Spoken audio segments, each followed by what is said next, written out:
irmãos, na santa e gloriosa paz do Senhor, nós vamos dar continuidade ao estudo de Apocalipse, das 7 igrejas.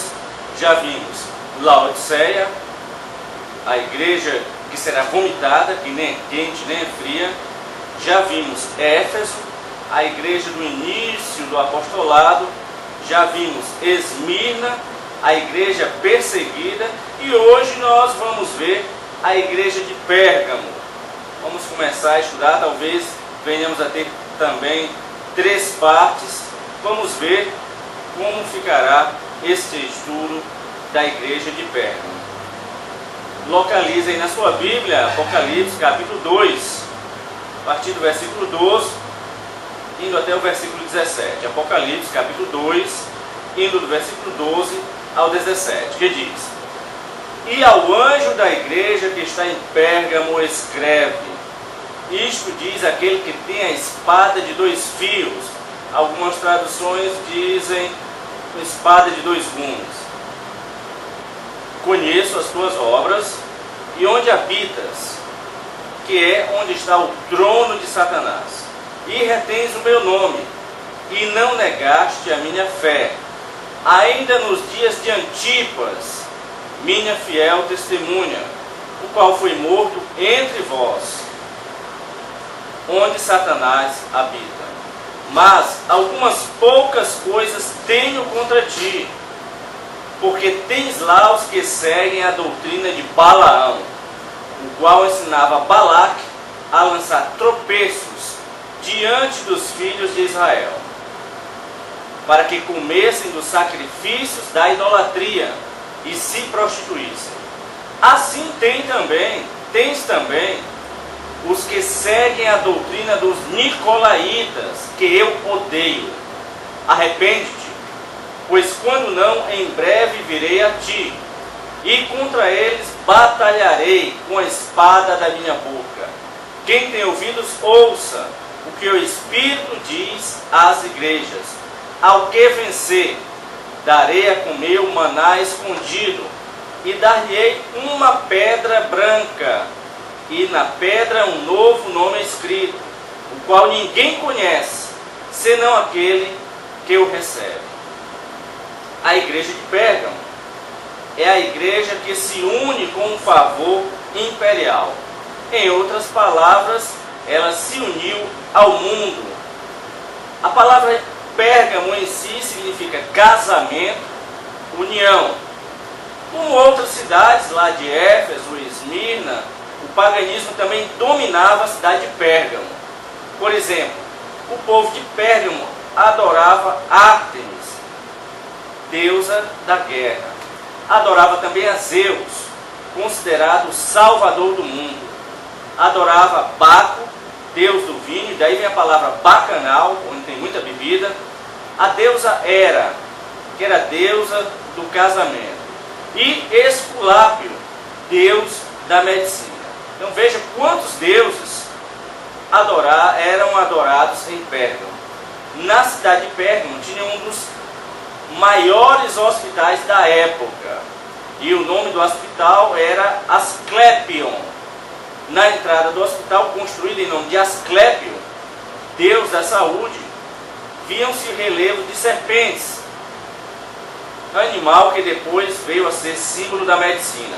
Então veja que o símbolo da medicina, com aquelas 2 serpentes entrelaçadas, já vem do deus Asclépio, que era o deus da medicina, deus da saúde. Asclépio, deus da saúde. O interessante é que lá em Pérgamo havia, nesta localidade, havia um tratamento terapêutico naquele hospital, à base de fisioterapia com ervas medicinais, massagens, sedativos, mediante o uso de música e choques nervosos. Agora escute isso aqui, como era o choque nervoso lá.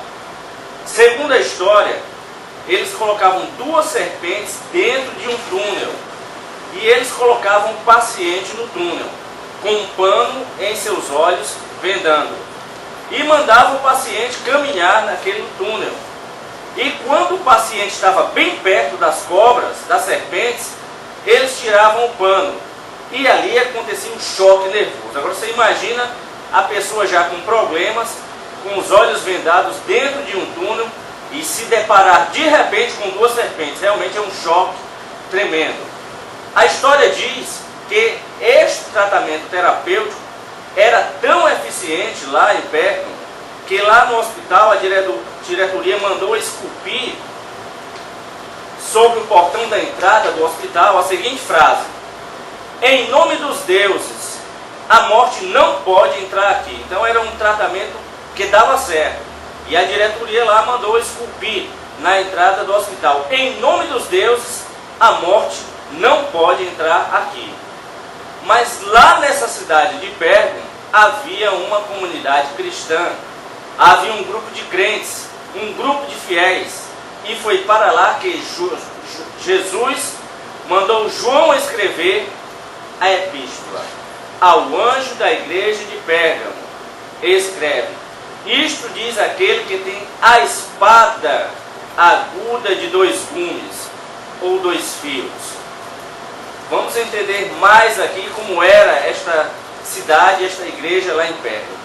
Naquele tempo, o imperador Constantino, diz os anais da igreja, ele teve um sonho, na qual viu uma cruz com as palavras: vença com este sinal. Então Constantino, o imperador romano, que veio logo depois de Diocleciano, considerado segundo Nero, ele teve um sonho, que viu uma cruz no céu e o dizer: vença com este símbolo. E sendo assim, a história diz que com este símbolo, com esta cruz, ele descobriu que era um sinal do cristianismo. Então aceitou o cristianismo como religião oficial, estatal de Roma. Foi ali que a igreja se uniu com o Estado, com o fervor, com o favor imperial. Constantino foi o mais incentivador para que as pessoas que estavam aceitando a Jesus se batizassem nas águas. A história de Constantino diz que ele oferecia moedas de prata para aqueles que descessem as águas. Olha aqui como foi que já começou a história. Constantino oferecia moedas de prata para que as pessoas aceitassem as águas. Imagine se isso fosse hoje. Como haveriam conversões, as pessoas recebendo dinheiro para professar um falso cristianismo. E algumas pessoas começaram a ir para a igreja só porque o imperador estava frequentando as reuniões do povo de Deus, que estava lá na cidade de Pérgamo. As pessoas viam o imperador e diziam: ali deve ser um local muito bom, porque o imperador está ali. Devido ao status de Constantino, o povo começou a igreja. Veja que não era uma conversão legítima, era apenas uma fantasia que as pessoas viam, porque o imperador estava indo à igreja, então era bom que elas fossem também para serem vistas. Afinal, o imperador estava lá naquela igreja. E ele incentivava a quem quisesse se batizar receber dinheiro. Isso fez com que a igreja ficasse unida com o mundo, recebesse influências do mundo. E assim a igreja de Pérgamo caiu. A igreja de Pérgamo recebeu várias censuras. Veja como Jesus inicia por meio de João a epístola. E ao anjo da igreja que está em Pérgamo, isto diz aquele que tem espada de 2 gumes. João, diga a Pérgamo, diga à igreja de Pérgamo, diga ao líder da igreja de Pérgamo, que eu sou aquele que tem uma espada de 2 fios. Uma espada de 2 gumes. Jesus já começa a epístola dizendo que ele é que tem a espada de 2 fios. O que ele estava dizendo aqui, Jesus, é que ele iria julgar a igreja de Pérgamo. A igreja de Pérgamo, com tudo que ela estava apresentando, com toda aquela união que ela estava tendo, não iria ficar de fora. Porque Jesus estava dizendo: eu sou aquele que tem a espada de 2 gumes, e eu vou julgar vocês aí de Pérgamo.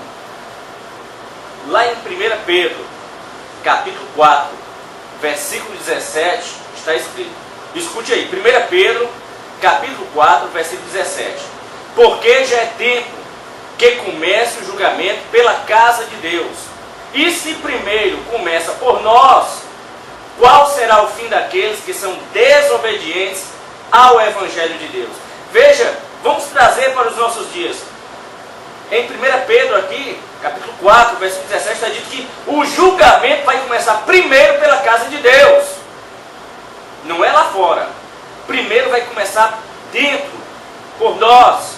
Porque tem muita coisa que precisa ser revista dentro das igrejas. Na igreja de Pérgamo, havia muita coisa que precisava passar pela espada. Será que em nós, nas nossas vidas, não tem muita coisa que precisa passar pela espada? Faça uma análise. Como é que está a sua vida hoje? Será que não é preciso passar a espada nesses maus hábitos, nesse pecado, nessas amizades que você está tendo, neste envolvimento dentro da igreja, as panelinhas dentro da igreja? Será que não é preciso passar-se uma espada? Porque lá em Pérgamo havia muita coisa que o Senhor ia passar a espada. Faça uma análise. Como é que está a sua vida com Deus, com o seu próximo, seus maus hábitos, os seus pecados ocultos? Será que não é preciso que Deus passe uma espada? Cuidado, para que você não venha ficar mais ferido ainda. Por isso, leve uma vida de santidade. Comece a ter uma vida de santidade. Busque ao Senhor. O tempo é de buscar o Senhor. O tempo é de buscar a santidade. Porque Jesus está voltando. E vem aí, até o último dia do estudo aqui das igrejas, eu vou estar repetindo isso. Está vindo um grande avivamento para este país chamado Brasil. Um grande avivamento. Isto tem sido profetizado nos 4 cantos deste país. E será que você vai querer ficar de fora desse avivamento? Por que você acha que no campo espiritual este país está afundando com tanta perversão, tanta violência, tanta mortandade, tanta prostituição? Por que você acha que tudo isso está acontecendo? Porque é o campo espiritual que está influenciando diretamente. Porque o mundo espiritual sabe que um grande avivamento virá para este país. Busque ao Senhor. O tempo é de oração. O tempo é de jejuar. O tempo é de clamar a misericórdia de Deus. Busque ao Senhor. Não é tempo mais de estar brincando. Não é tempo mais de estar pecando. Uma vida dupla. Dentro da igreja é uma coisa e fora é outra. Cuidado. O Senhor diz que vai passar uma espada e vai começar primeiro dentro da igreja. Acorde. O arrebatamento está para acontecer. E somente os servos de Deus é que vão participar do arrebatamento. O arrebatamento não vem para placa de igreja, vem para servos de Deus, que vão se unir nos 4 cantos desse planeta. Num breve toque, a trombeta vai tocar. Ou você acha que ainda temos muito tempo aqui? Analise a sua volta. O que é que você está vendo? Você acha que há esperança para os que estão aqui na terra? Porque Deus está só esperando o momento de tirar o seu povo. Arnold Froese, um dos servos de Deus que trabalha para a chamada da meia-noite, que prega, dá conferências, em uma de suas palestras ele diz algo bem interessante. Ele diz: olha, Deus está com as mãos atadas, Ele não pode agir. E aí ele faz a própria reflexão: mas Deus é poderoso, como é que Ele está com as mãos atadas? E sabe por quê? Porque enquanto a igreja do Senhor, enquanto o sal da terra estiver nesta terra, Deus não vai poder derramar o seu juízo. Agora, quando Deus tirar a sua igreja, tirar o sal da terra, aí Ele vai começar a derramar o juízo. Serão 7 anos de tribulação. Mateus 24, será um tempo único. Jamais aconteceu, jamais acontecerá. Não temos parâmetro para fazer uma comparação, para sabermos como vai ser a tribulação. Por isso, volte, urgente, à prática do primeiro amor. Na igreja de Pérgamo, havia muita coisa que precisava ser amputada. Será que na sua vida, nas nossas vidas, não tem algo que precisa ser amputado? Aquelas conversas, aquelas brincadeiras, aquele olhar de programas permissivos, imorais, Será que isso não precisa ser amputado da sua vida? Quantos servos de Deus não estão enfraquecidos por causa de programas televisivos, por causa de novelas imorais, promíscuas, por causa de programas televisivos imorais? Quantos não estão perdendo a unção? Quantos não estão perdendo a sua santidade? No lugar de você estar de frente a uma televisão, assistindo esses programas ridículos, vá ler a palavra de Deus, vá orar, vá buscar o Senhor. O tempo é de meditar na palavra, e não de estar perdendo tempo com programas televisivos. Que tipo de crente você é? Está cedendo lugar, colocando um objeto à sua frente, no lugar de colocar a palavra de Deus. E aí você de repente diz que ora, não vê resposta para Deus, e nunca vai ter, porque você tem uma legalidade aberta na sua casa, onde o inimigo está entrando sorrateiramente, tirando a sua unção, tirando a sua paz. E aí você diz, eu oro e Deus não responde. Nunca vai responder. Ampute isso da sua vida urgente. Corte. Busque ao Senhor. Não é tempo de estar perdendo o tempo de Deus. Forme grupos de orações. O avivamento da Rua Azusa começou com 10 irmãos orando numa casa. E Deus trouxe um dos maiores avivamentos deste planeta. Começou com 10 apenas. Forme grupos de oração. No lugar de estar assistindo novelas, naquele horário, reúna-se com seus parentes, seus amigos. Vá orar. Vá louvar o Senhor. Vá buscar. Acorde. Porque Jesus está voltando. E o Senhor vai passar a sua espada na sua igreja. Vai separar o joio do trigo. A igreja de Pérgamo tinha tudo isso. Na igreja de Pérgamo havia muitos males que precisavam passar pelo julgamento de Deus. Imagine hoje, a igreja hoje. Eu volto a repetir esta pergunta. Com tanta igreja que se diz cristã no Brasil, por que o país está afundado? Porque se as igrejas se unissem num clamor, numa oração, a diferença seria grande neste país. Aconteceu na Colômbia. Alugaram, foi um estádio, foram clamar ao Senhor. E Deus enviou resposta. Imagine em cada cidade deste país que tem um estádio que vai servir para essa Copa do Mundo. Se os crentes dessas cidades alugassem esses estádios para fazer um clamor, chorar, um jejum grande, você acha que ia continuar este país desse jeito? Duvido! A mensagem de hoje é essa. Clame. O tempo é de clamar. Porque Deus está para trazer um avivamento e um juízo também. A igreja de Pérgamo. Havia muita coisa prejudicial à igreja. Muita coisa prejudicava. Jesus disse, eu sou aquele que tem a espada de dois gumes. E Pedro fala, esse julgamento vai começar primeiro pela igreja, depois pelo mundo. O interessante é que cada versículo vai se encaixando naquilo que Deus quer que a igreja saiba sobre o seu julgamento. No versículo 13 está dito, conheço as tuas obras e onde habitas, que é onde está o trono de Satanás, e retens o meu nome, e não negaste a minha fé, ainda nos dias de Antipas, minha fiel testemunha, o qual foi morto entre vós, onde Satanás habita. Então veja que lá dentro da igreja de Pérgamo havia um trono de Satanás. E nós vamos ver o que é isso aqui. Agora, quem foi Antipas? Não sabemos nada sobre Antipas, a não ser o que o texto fala. Antipas é minha fiel testemunha. Mas um historiador do século X, chamado, escute aqui esse nome, Simão Metafrastes. Olha que nome bonito para você colocar num filho seu. Metafrastes. Simão Metafrastes viveu na segunda metade do século X e pouco se sabe sobre a vida dele. Ele diz que Antipas foi o bispo de Pérgamo. Ele era o anjo da igreja de Pérgamo, o líder espiritual da igreja de Pérgamo. Então esse historiador daquela época, Simão Metafrastes, ele diz que Antipas foi o líder da igreja de Pérgamo.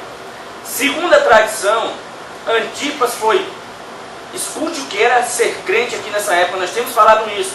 Hoje está muito fácil dizer, eu sou crente, sou servo de Deus, você não vai pagar com a vida, mas segundo a história, Antipas, ele foi assado vivo. Ele foi assado vivo em um touro oco em tamanho real, um touro de bronze, que tinha uma fogueira em seu ventre. Tudo isso porque ele se recusou a negar o nome de Cristo. Ele não negou o nome de Cristo, a fé em Cristo. E isso aconteceu no ano 92 depois de Cristo. Então, Antipas foi queimado vivo dentro desse touro oco. Dentro desse touro oco. Morreu em 92 depois de Cristo. Porque ele era contra a união da igreja com o mundo, a união da igreja com o Império Romano. Ele foi assado vivo, morto. Antipas morreu porque era contra as aberrações. Faça uma análise agora do que nós estamos vendo neste país.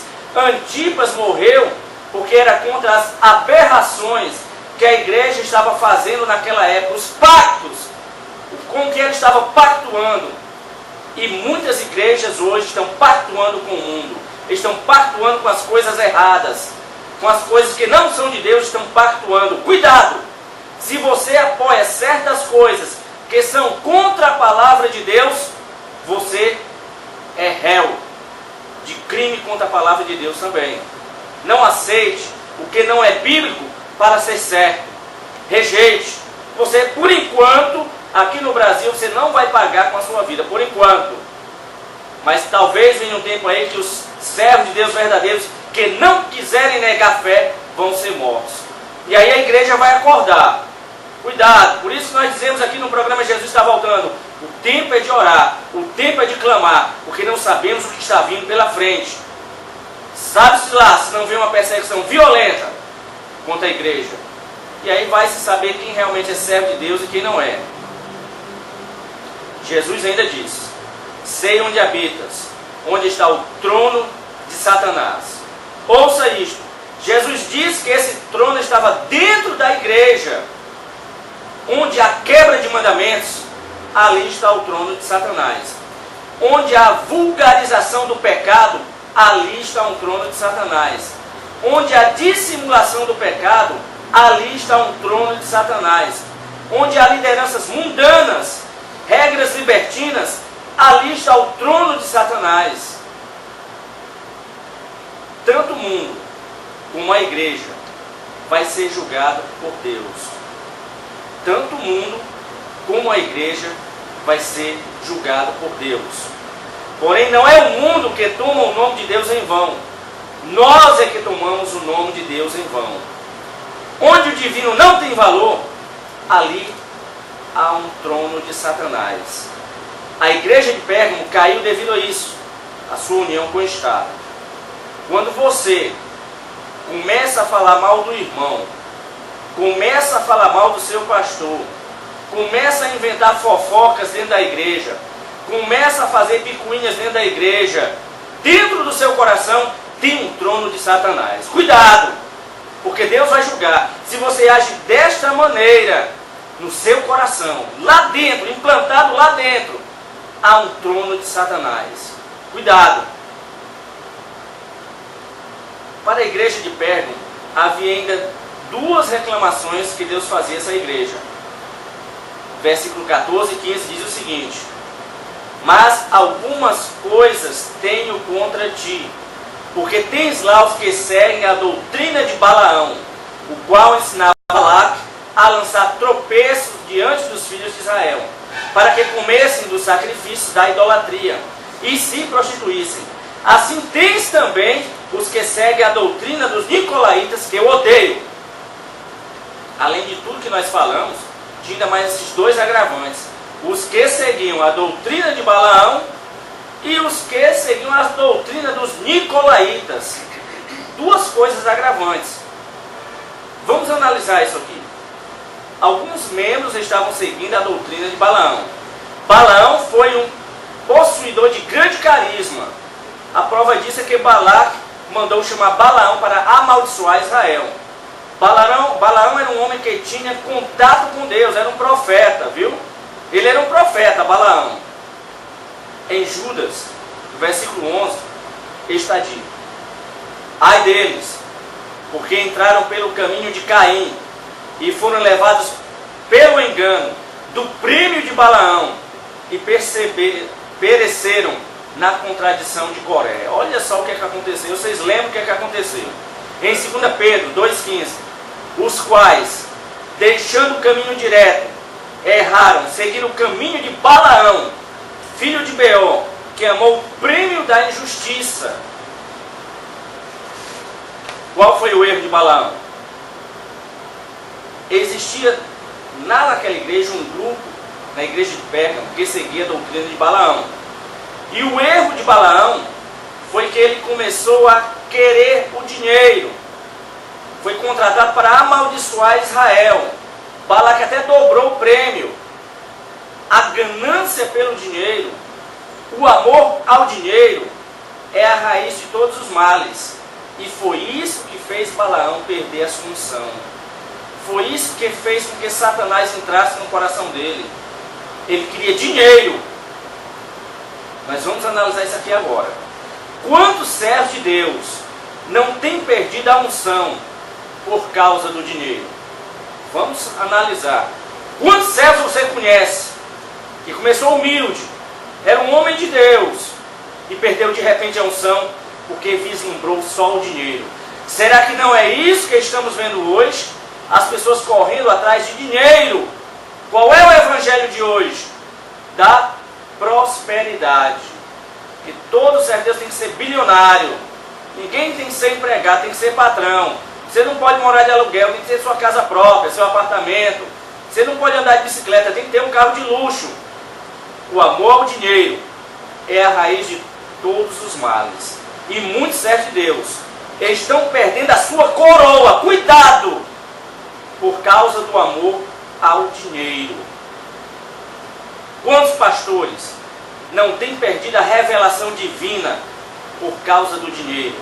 Homens que começaram humildes, eram homens de oração, de repente começa a entrar muito dinheiro na igreja e ele dá lugar, dá humildade à soberba. Não é este o retrato que nós vemos hoje no Brasil e no mundo também, com as mega igrejas? Homens que eram homens de Deus, mas por causa do dinheiro não conhece mais a ovelha, não fala mais com a ovelha, só querem saber de estar viajando para o estrangeiro, gastando o dinheiro das ovelhas, né? Nem tosquiando, estão tirando o couro mesmo das ovelhas, deixando só o osso. É verdade ou não é? Líderes que estão enriquecendo à custa do dinheiro das ovelhas. Cuidado, você que é líder e está caminhando pelo caminho que caminhou Balaão.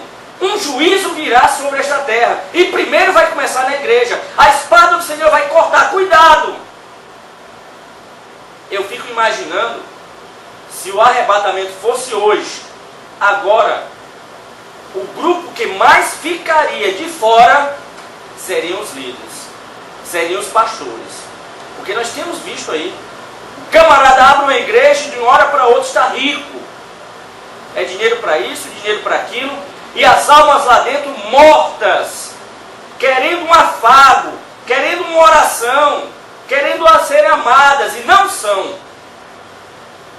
Cuidado, você que é líder. Deus chamou você para pastorear ovelhas. Não foi para abrir uma caixa forte não, para encher de dinheiro não. Foi para pastorear. E se você, que é líder, está ouvindo esta palavra agora, ou você se arrepende, ou você vai ficar para trás. Eu digo isso sem medo.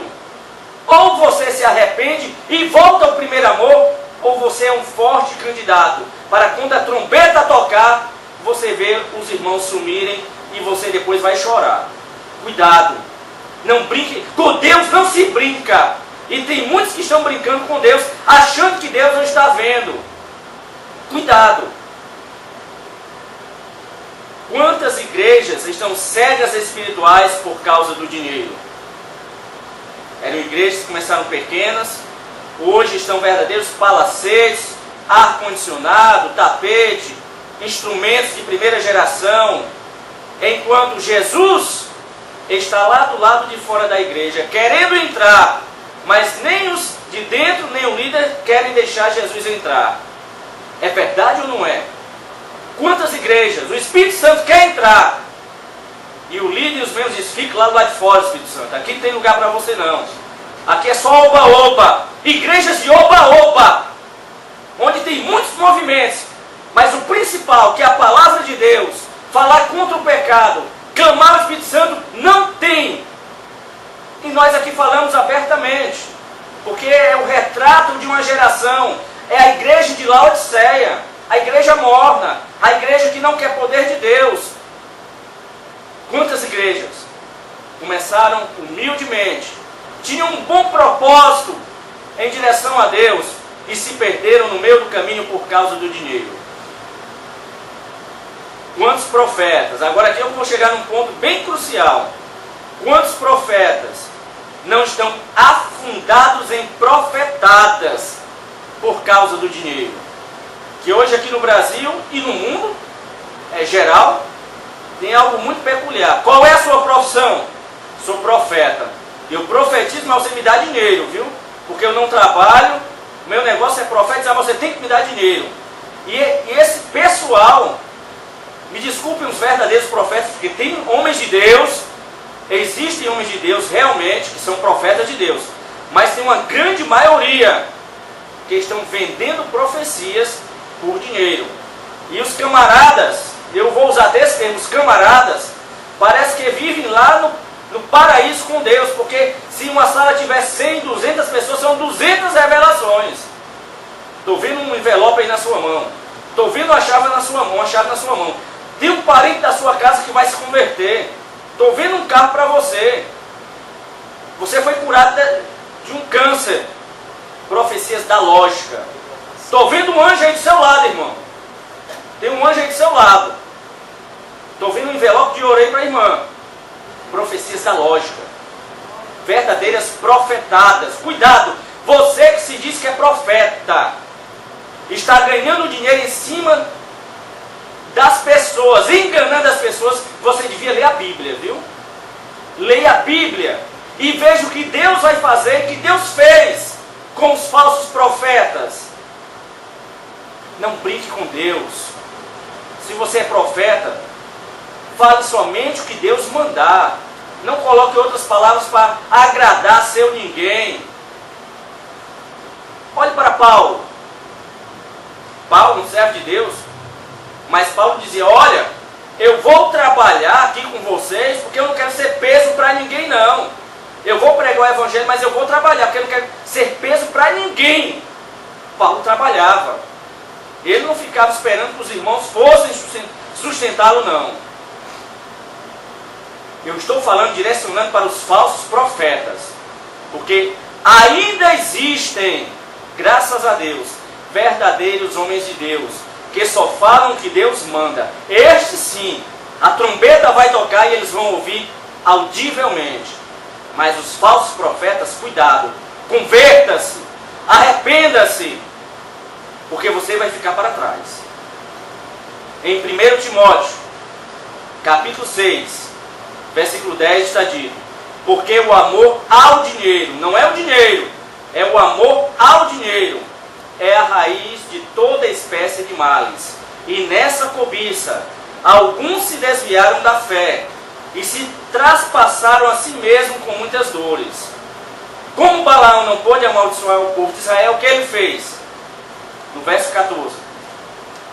Mas algumas poucas coisas tenho contra ti, porque tens lá os que seguem a doutrina de Balaão, o qual ensinava a Balaque a lançar tropeços diante dos filhos de Israel, para que comessem dos sacrifícios de idolatria e se prostituíssem. Ele ensinou a Balaque a lançar tropeços diante dos filhos de Israel, para que comessem sacrifícios da idolatria e se prostituíssem. O original diz, armar ciladas, armadilhas. Em outras palavras, ele induziu-os à prostituição. Já que ele não podia amaldiçoar os filhos de Israel, vamos agir para que eles pequem contra Deus. Será que muitas vezes não é isso? Aqueles que estão à sua volta, insuflando você a pecar contra Deus, eles não direcionam diretamente, mas dão subterfúgios para que você vá pecar contra Deus. O objetivo do diabo é fazer com que nós pequemos contra Deus. Já que Satanás não consegue nos amaldiçoar, não consegue nos destruir diretamente, ele vai tentar fazer com que hajamos contra Deus. Ele vai tentar fazer com que nos afastemos de Deus. Mas que nada venha nos afastar do amor de Deus. Nem fome, nem peste, nada. Precisamos estar arraigados no amor de Deus. Veja o que aconteceu em Números 25, versículo 1 a 3. E Israel deteve-se em Sitim, e o povo começou a prostituir-se com as filhas dos moabitas. Elas convidaram o povo ao sacrifício dos seus deuses, e o povo comeu, e inclinou-se aos seus deuses. Juntando-se, pois, Israel a Baal-peor, a ira do Senhor se acendeu contra Israel. Então este grupo que havia em Pérgamo, que seguia a doutrina de Balaão, Balaão ensinou a Balaque a colocar tropeços para o povo de Israel. Foram induzidos à prostituição. Veja se isso não acontece no nosso meio. Quando é que alguém segue a doutrina de Balaão, induzindo muitos à prostituição? Seguimos a doutrina de Balaão quando apoiamos o poder incentivador dos programas imorais que passam na TV. Eu vou repetir. Seguimos a doutrina de Balaão quando apoiamos o poder incentivador dos programas imorais que passam na TV.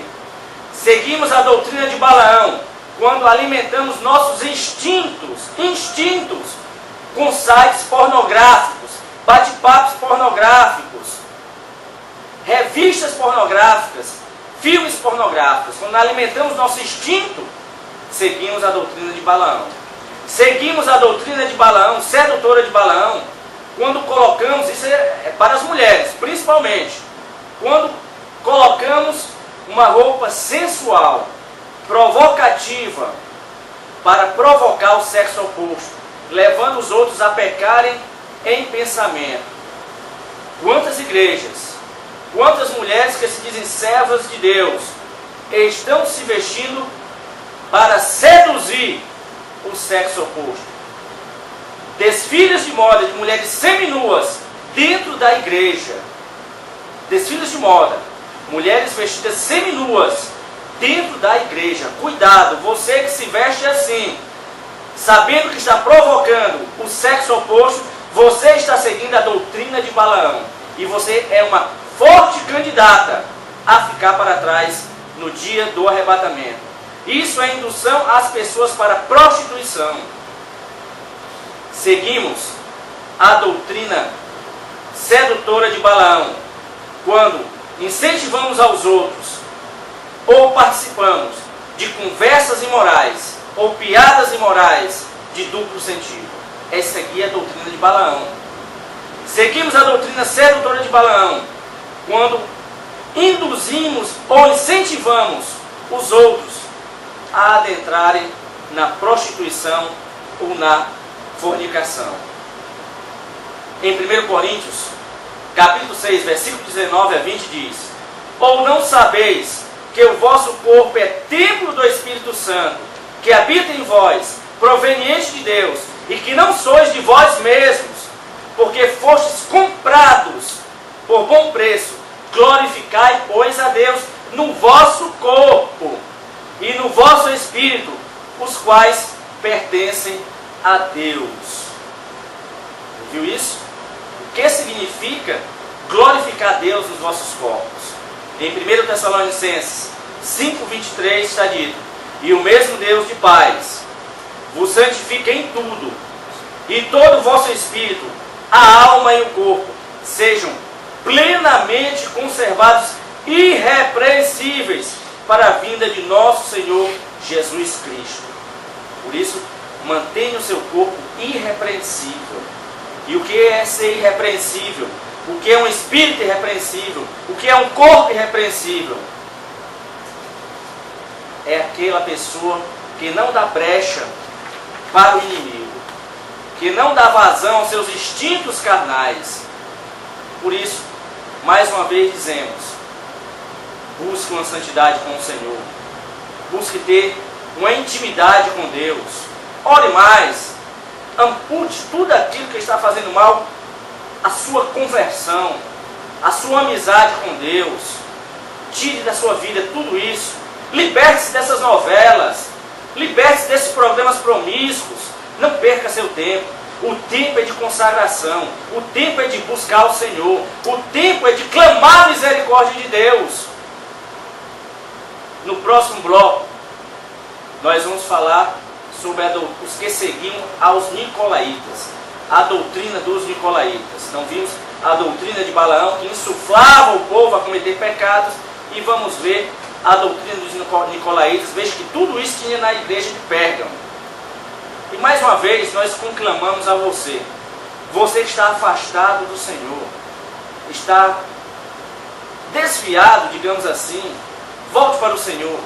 É tempo de voltar ao Senhor, é tempo de buscar o Senhor. E você que está ouvindo esse vídeo pela primeira vez, nós vamos colocar agora um vídeo para você repetir a oração. De ouvir a esta pregação e sente no seu coração que deseja aceitar ao Senhor Jesus como seu Salvador, ajoelhe-se agora, feche seus olhos e repita a seguinte oração. Mas isso, se você sentir verdadeiramente no seu coração que precisa ser salvo, porque a palavra de Deus diz que você precisa confessar com a sua boca. Repita comigo: Senhor Jesus, eis-me aqui, sou um pobre pecador, preciso da tua misericórdia, Senhor. Entra na minha vida, entra no meu coração, eu entrego a minha vida a ti, Senhor. Vem reger a minha vida de agora por diante, porque eu te confesso como meu Senhor e meu Salvador. Fica comigo desde agora até o dia do arrebatamento. Me dá a tua fortaleza, Senhor, para que eu não caia, para que eu não peques mais. Me ajuda a me libertar-me a cada dia de tudo isto que eu tenho passado, de tudo isto que eu tenho sofrido. Senhor Jesus, eis-me aqui, pela tua misericórdia, salva a minha alma, porque eu estou te entregando agora a minha vida e te declaro como meu Senhor e meu Salvador, desde agora e para todo sempre. Desde já você considere-se um servo de Deus, porque você confessou com a sua boca que Jesus é o Senhor da tua vida. Agora eu vou orar por você que está aí do outro lado. Querido e amado Pai, meu Senhor e meu Deus, obrigado por esta vida que acabou de confessar o teu nome como Salvador dela. Senhor, guarda esta vida, livra de todo mal, apaga o nome dela do livro da culpa e escreve no livro da vida. Vem quebrar toda a maldição hereditária da primeira, segunda, terceira e quarta geração, e que ela possa ser um exemplo de verdadeiro servo teu nesta terra, Senhor. Abençoa poderosamente, que ele venha, que ela venha ser um canal no meio da sua família, e que por meio desta coluna que tu agora estás levantando, toda a sua família possa ser alcançada pela tua palavra. Você agora considere-se verdadeiramente um servo de Deus e escreva para nós, guelemacaulay@gmail.com, guelemacaulay@gmail.com, e nos dê o seu testemunho de que Deus te alcançou pela ministração que estamos fazendo das 7 igrejas do Apocalipse. Procure uma igreja que verdadeiramente pregue a salvação, pregue contra o pecado, e não vá para uma igreja que só pregue prosperidade. Não. Procure uma igreja que seja fiel à palavra do Senhor, que pregue a salvação, pregue contra o pecado. Que Deus te abençoe poderosamente e entre em contato conosco. Deus te abençoe.